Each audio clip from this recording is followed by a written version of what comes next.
Hai Sobat Literasi, bertemu dengan saya Audita dalam Ruang Literasi Tim Penulis Dinas Perpustakaan dan Kearsipan Kota Surabaya. Kali ini saya akan menjelaskan tentang menulis cerpen. Ini tahu bagaimana? Simak ya.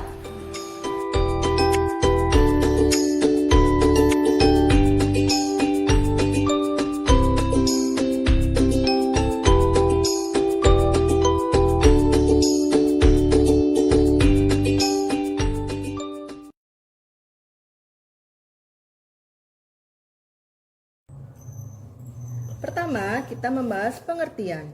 Menurut Handy, cerpen merupakan cerita pendek yang ditulis secara singkat dan pendek. Tulisan pada cerpen tidak diceritakan terlalu panjang, serta berisi tentang kisah narasi tunggal. Menurut H.B. Jasin, cerpen merupakan sebuah cerita pendek yang memiliki bagian di mana terdapat struktur yang lengkap mulai dari perkenalan, permasalahan, dan penyelesaian dari masalah tersebut. Jadi, cerpen adalah cerita pendek yang terdapat struktur mulai dari perkenalan, permasalahan, dan penyelesaian masalah. Cerita dalam cerpen tidak terlalu panjang dan berisi kisah narasi tunggal. Selanjutnya, struktur cerpen. Cerpen memiliki struktur antara lain yang pertama, abstrak. Abstrak ini bersifat opsional, jadi boleh ada, boleh tidak. Merupakan pemaparan awal dari cerita, biasanya disebut prolog. Selanjutnya ada orientasi, menjelaskan tentang latar cerita, seperti waktu, suasana, tempat atau lokasi yang digunakan dalam penggambaran cerita cerpen.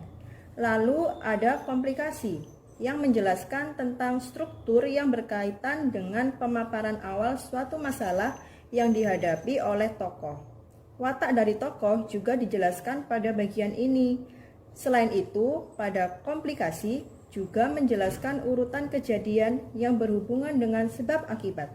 Selanjutnya, ada evaluasi. Konflik masalah yang semakin memuncak. Konflik mulai menuju bagian klimaks dan mendapatkan penyelesaian atas masalah yang terjadi. Lalu ada resolusi, merupakan bagian akhir permasalahan yang terjadi pada cerpen. Pada bagian ini terdapat penjelasan dari pengarang mengenai solusi permasalahan yang dialami tokoh. Terakhir adalah koda, merupakan nilai atau pesan moral yang terdapat pada sebuah cerpen yang disampaikan oleh penulis kepada para pembaca. Pesan moral yang disampaikan sesuai dengan jenis cerpen.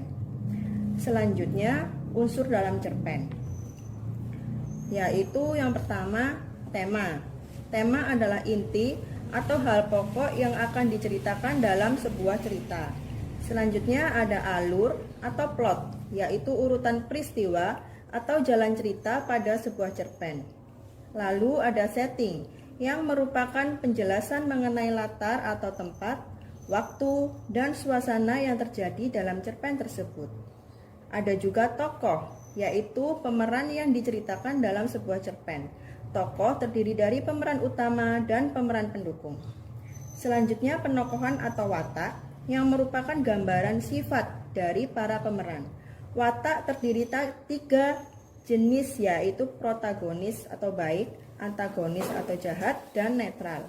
Selanjutnya sudut pandang, yang merupakan cara pandang pengarang saat menceritakan kisah pada sebuah cerpen. Sudut pandang dibagi menjadi dua bentuk, yaitu sudut pandang orang pertama yang terdiri dari pelaku utama dan pelaku sampingan, sedangkan sudut pandang orang ketiga terdiri dari serba tahu dan pengamat. Yang terakhir ada amanat, yang merupakan pesan moral atau pelajaran yang disampaikan oleh penulis kepada pembaca. Pesan moral yang disampaikan biasanya dalam bentuk tersirat maupun tersurat. Selanjutnya kita akan mengenal jenis cerpen. Jenis cerpen ada tiga, yaitu cerpen pendek, cerpen sedang, dan cerpen panjang. Yang pertama cerpen pendek. Cerpen pendek memiliki panjang kata dari sekitar 500 hingga 700 kata. Cerpen sedang biasanya memiliki panjang sekitar 700 hingga 1000 kata. Cerpen panjang biasanya memiliki panjang sekitar 1000 kata atau lebih. Bahkan ada sebuah cerpen yang dibuat mendekati 5.000 kata atau bahkan 10.000 kata. Selanjutnya, ciri-ciri cerpen.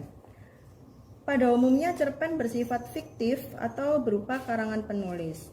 Lalu cerpen juga memiliki bentuk cerita yang sangat singkat, memiliki diksi atau pilihan kata yang tidak rumit. Cerpen hanya memiliki alur cerita tunggal atau satu jalan cerita saja. Kisah cerita cerpen biasanya berasal dari peristiwa dalam kehidupan sehari-hari. Karakter tokoh pada cerpen sangat sederhana, dan juga di bagian akhir biasanya ada pesan moral yang sangat mendalam.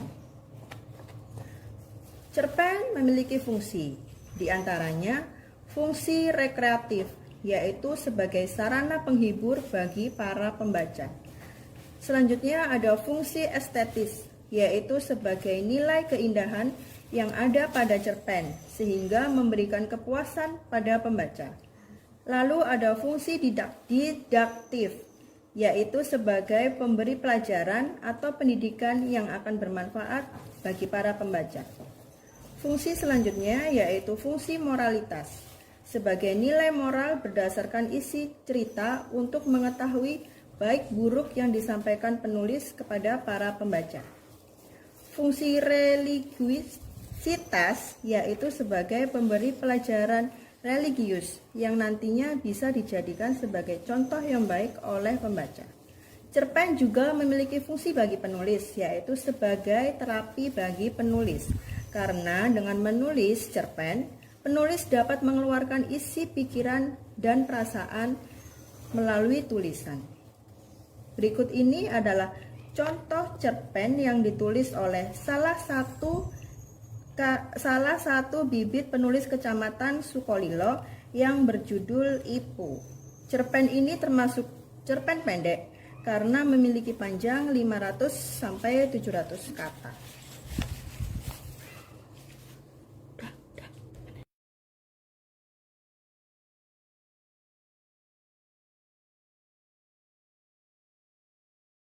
Demikian tadi penjelasan dari saya. Semoga bermanfaat. Wani nulis, wani gawe sejarah rek. Salam literasi.